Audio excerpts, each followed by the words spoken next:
வணக்கம். நமது டிவியின் மதிய நேர பிரதான செய்திகளோடு இணைந்திருக்கின்றோம்.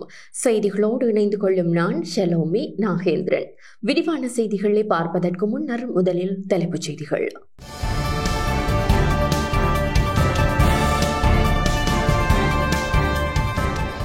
இலங்கையின் 53வது குடியரசு தினம் இன்று. மின்கட்டண திருத்தம் நாளை முதல் பொதுமக்களின் கருத்து கோரல். வீதி விபத்துக்களால் 965 பேர் பலி. பாகிஸ்தானிய வான்பரப்பில் இந்திய விமானங்கள் பறப்பதற்கான தடை நீடிப்பு. கொண்டாடும் ஒரு முக்கிய நிகழ்வாகும். மின்சார கட்டண திருத்தம் தொடர்பான மாற்று பரிந்துரை குறித்து பொதுமக்களிடம் கருத்து கோரும் நடவடிக்கை நாளை முதல் முன்னெடுக்கப்பட உள்ளது. இலங்கை மின்சார சபையினால் முன்மொழியப்பட்ட 2025ஆம் ஆண்டின் 2ஆம் பாதிக்கான மின்சார கட்டண திருத்தம் தொடர்பான மாற்று பரிந்துரை குறித்து பொதுமக்களிடம் கருத்து கோரும் நடவடிக்கை நாளை முதல் ஆரம்பமாக உள்ளதாக இலங்கை பொது பயன்பாடுகள் ஆணைக்குழு தெரிவிக்கின்றது. அதன்படி ஜூன் 3ஆம் தேதி வரை அனைத்து மாகாணங்களையும் உள்ளடக்கிய வகையில் பொதுமக்களின் கருத்துக்கள் பெறப்படும் என பொது பயன்பாடுகள் ஆணைக்குழுவின் நிறுவன தொடர்பாடல் பிரிவின் பணிப்பாளர் ஜெயநாத் ஹேரத் தெரிவித்தார். இருப்பினும் அண்மையில் வெளியிடப்பட்ட அறிக்கையில் முன்மொழியப்பட்ட புதிய மின்சார கட்டண திருத்தத்திற்கு அமைவாக கட்டண அதிகரிப்பு காணப்பட்டாலும் இந்த வருடத்தின் தொடக்கத்தில் நடைமுறையில் இருந்த மின்சார கட்டணத்தை விட இது குறைவாக இருக்கும் என இலங்கை மின்சார சபை தெரிவித்துள்ளது. 2025ஆம் ஆண்டின் 2ஆம் பாதிக்கான மின்சார கட்டணங்களை திருத்துவது தொடர்பான முன்மொழிவை இலங்கை பொது பயன்பாட்டு ஆணைக்குழுவிடம் சமர்ப்பித்த பின்னர் வெளியிடப்பட்ட அறிக்கையில் இலங்கை மின்சார சபை இந்த விடயத்தை சுட்டிக்காட்டியுள்ளது.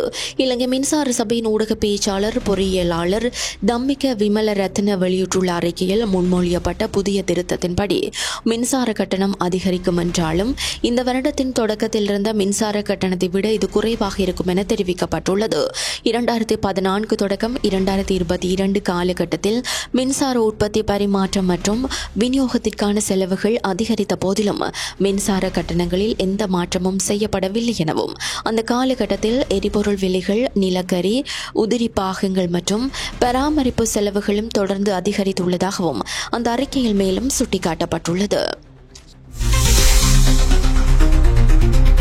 மே மாதத்திற்கான அஸ்வசும கொடுப்பனவு இன்று முதல் பயனாளிகளின் வங்கி கணக்குகளில் வரவு வைக்கப்படும் என அறிவிக்கப்பட்டுள்ளது.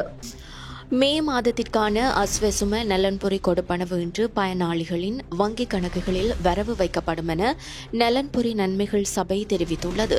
14 லட்சம் அஸ்வசும பயனாளி குடும்பங்களுக்காக அரசாங்கம் 11 பில்லியன் ரூபாவிற்கும் அதிகமான தொகையை ஒதுக்கியுள்ளது. அதன்படி அஸ்வசும நலன்புரி திட்டத்தை பெறும் பயனாளிகள் தங்களது வங்கிக் கணக்குகளின் மூலம் மே மாதத்திற்கான கொடுப்பனவினை பெற்றுக்கொள்ள முடியும் என நலன்புரி நன்மைகள் சபை தெரிவிக்கின்றது. மஹிந்த ராஜபக்ச மற்றும் கோட்டாபய ராஜபக்ச ஆகியோருடன் ஒன்றிணைந்து செயற்பட்டவர்கள் மற்றும் ஊழல் குற்றச்சாட்டுகளுக்கு உள்ளாக்கப்பட்டவர்களுடன் அரசாங்கம் பேச்சுவார்த்தையில் ஈடுபடுவதாக பாராளுமன்ற உறுப்பினர் இம்ரான் மஹ்ரூப் குற்றம் சுமத்துகிறார். இன்று இந்த அரசாங்கம் யார் யாருடன் பேசுகின்றார்கள் என்பதை நாங்கள் விளங்கிக் கொள்ள வேண்டும். இன்று ராஜபக்சலோடு இருந்தவர்கள், இன்று கோட்டாபயோடு இருந்தவர்கள், சென்ற காலங்களிலே ஊழல்வாதிகளாக பேசப்பட்டவர்கள், இன்று இவர்களை கூட எடுத்துக்கொண்டு அந்த ஆட்சியை அமைக்க வேண்டும் என்பதற்காக இன்று அவர்களோடு பேசிக்கொண்டு இருக்கின்ற இவர்கள் இந்த தேர்தலை நடத்த வேண்டாம் அல்லது இந்த தேர்தல் முறையிலே ஒரு மாற்றம் ஏற்படுத்த வேண்டும் என்பது எங்களுடைய ஒரு வேண்டுகோளாக காணப்பட்டது.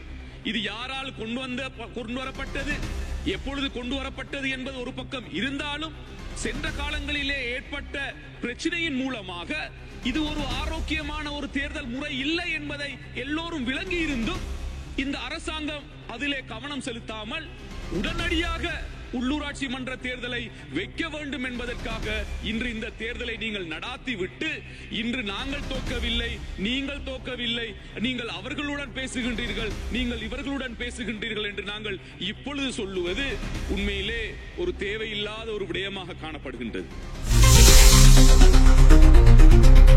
இந்த ஆண்டு நாடு முழுவதும் வீதி விபத்துகளில் சிக்கி 965 பேர் உயிரிழந்தனர்.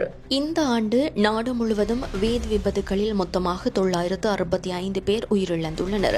ஜனவரி 1 முதல் மே 13ஆம் தேதி வரை நாடு முழுவதும் மொத்தம் 1842 பாரிய விபத்துகள் நிகழ்ந்துள்ளதாக போலீசார் தெரிவிக்கின்றனர். இதில் 902 உயிரிழப்புகள் பதிவாகியுள்ளன. அலட்சியம், கவனக்குறைவு, வாகனம் ஓட்டுதல் மற்றும் முறையற்ற வாகன பராமரிப்பு ஆகியவை விபத்துகளுக்கு முக்கிய காரணங்களாக இனம் காணப்பட்டுள்ளன. போக்குவரத்து விபத்துகளை குறைக்க நாடு முழுவதும் ஒரு விசேட திட்டத்தை செயல்படுத்த போலீஸ் திணைக்களம் திட்டமிட்டுள்ளது. மேலும் இந்த திட்டத்தின் கீழ் சாரதி விழிப்புணர்வு திட்டங்களும் செயல்படுத்த திட்டமிடப்பட்டுள்ளன.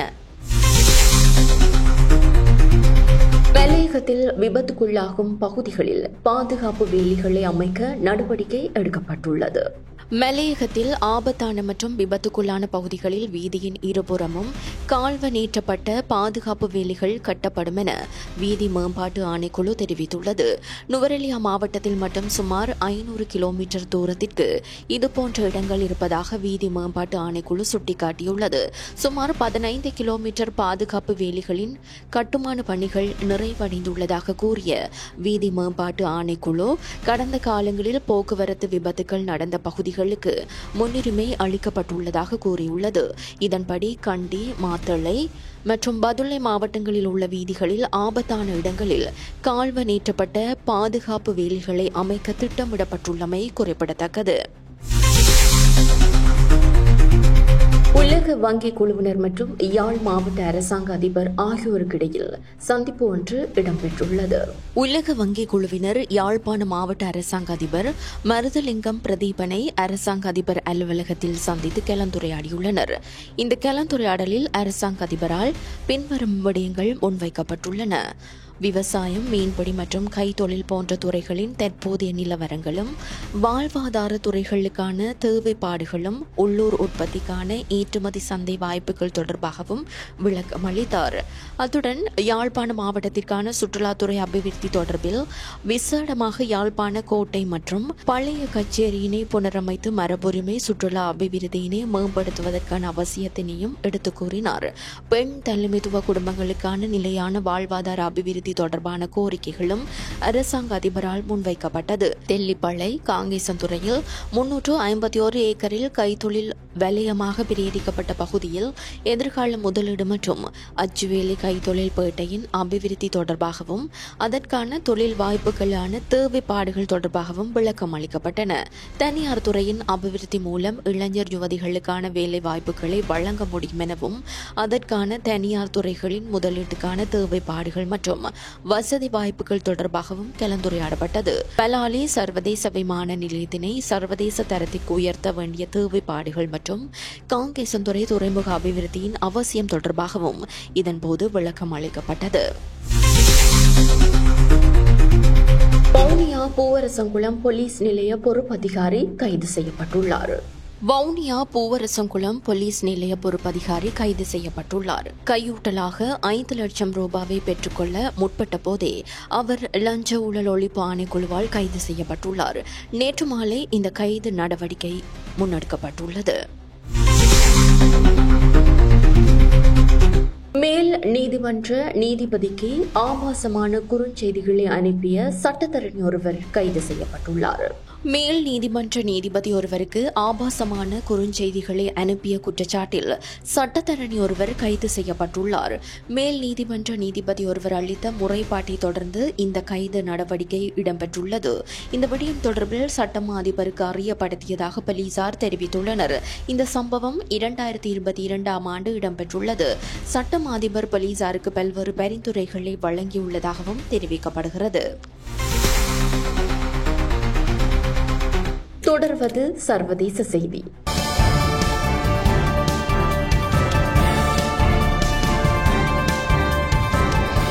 பாகிஸ்தான் பாகிஸ்தான் வான்பரப்பில் இந்திய விமானங்கள் பறப்பதற்கு தடை விதிக்கப்பட்டுள்ள நிலையில் அந்த தடை மேலும் 1 மாத காலத்திற்கு நீடிக்கப்பட்டுள்ளது. பாகிஸ்தான் வான்பரப்பில் இந்திய விமானங்கள் பறக்க விதிக்கப்பட்ட தடை மேலும் 1 மாத காலம் நீடிக்கப்பட்டுள்ளதாக பாகிஸ்தான் அறிவித்துள்ளது. காஷ்மீரின் பஹல்காமில் ஏப்ரல் 22ஆம் தேதி நடந்த தாக்குதலுக்கு பதிலடியாக இந்தியா ஆபரேஷன் சிந்தூர் தாக்குதலை மேற்கொண்டது. இதனால் இருதரப்புக்கும் இடையே போர் பதற்றம் ஏற்பட்டு இருதரப்பும் தாக்குதல் நடத்தினர். பின்னர் பேச்சுவார்த்தைக்கு பின்னர் தாக்குதல் நிறுத்தப்பட்டன. முன்னதாக பாகிஸ்தானுக்கு எதிராக சிந்து நதி நீர் ஒப்பந்தம் இரத்து உள்ளிட்ட நடவடிக்கைகளை அறிவித்ததால் அதற்கு போட்டியாக பாகிஸ்தான் தனது வான்பரப்பில் இந்திய விமானங்கள் பறக்க தடை விதித்தது. இது சர்வதேச சிவில் விமான போக்குவரத்து அமைப்பின் விதிகளின்படி ஒரே நேரத்தில் 1 மாதத்திற்கு மேல் வான்வழி கட்டுப்பாடுகளை விதிக்க முடியாது என்பதால் கடந்த மாதம் பாகிஸ்தான் விதித்த தடை மே 23ஆம் தேதி வரை அமுலில் உள்ளது. இந்த நிலையில் இந்த தடையை நீடித்து அறிவிப்பு வெளியிடப்பட்டுள்ளமை குறிப்பிடத்தக்கது. தொடர்வது விளையாட்டுச் செய்தி.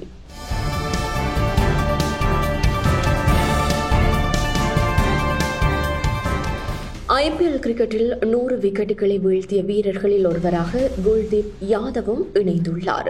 IPL கிரிக்கெட்டில் 100 விக்கெட்டுகளை வீழ்த்திய வீரராக குல்தீப் யாதவ் பதிவாகியுள்ளார்.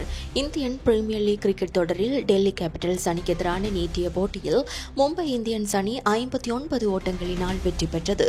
போட்டியின் நாணய சுழற்சியில் வெற்றி பெற்ற டெல்லி கேபிட்டல்ஸ் அணி களத்தடுப்பை தெரிவு செய்தது. இதன்படி முதலில் துடுப்படுத்த ஆடிய மும்பை இந்தியன்ஸ் அணி நிர்ணயிக்கப்பட்ட 20 ஓவர்கள் நிறைவில் 5 விக்கெட்டுகளை மாத்திரம் இழந்து 180 ஓட்டங்களை பெற்றது. தொடர்ந்து 181 ஓட்டங்கள் என்ற வெற்றி இலக்கை நோக்கி பதிலளித்து ஆடிய டெல்லி கேபிட்டல்ஸ் அணி 18.2 ஓவர்களில் சகல விக்கெட்டுகளையும் இழந்து 121 ஓட்டங்களை மாத்திரம் பெற்று தோல்வியை தழுவியது. போட்டியின் ஆட்ட நாயகனாக மும்பை இந்தியன்ஸ் அணி சார்பில் ஆட்டம் இழக்காது 73 ஓட்டங்களை பெற்றுக் கொடுத்த சூரியகுமார் யாதவ் தெரிவு செய்யப்பட்டார். இத்துடன் நமது டிவியின் மதிய நேர பிரதான செய்திகள் நிறைவு பெறுகின்றன. எமது அடுத்த பிரதான செய்திகளை இன்றிரவு எதிர்பாருங்கள். மேலதிக செய்திகளை அறிந்து கொள்ள நமது LK.com எனும் எமது இணையதளத்திற்குள் பிரவேசியுங்கள். அத்துடன் நமது டிவி எனும் யூடியூப் தளத்தினையும் சப்ஸ்கிரைப் செய்யுங்கள். வணக்கம்.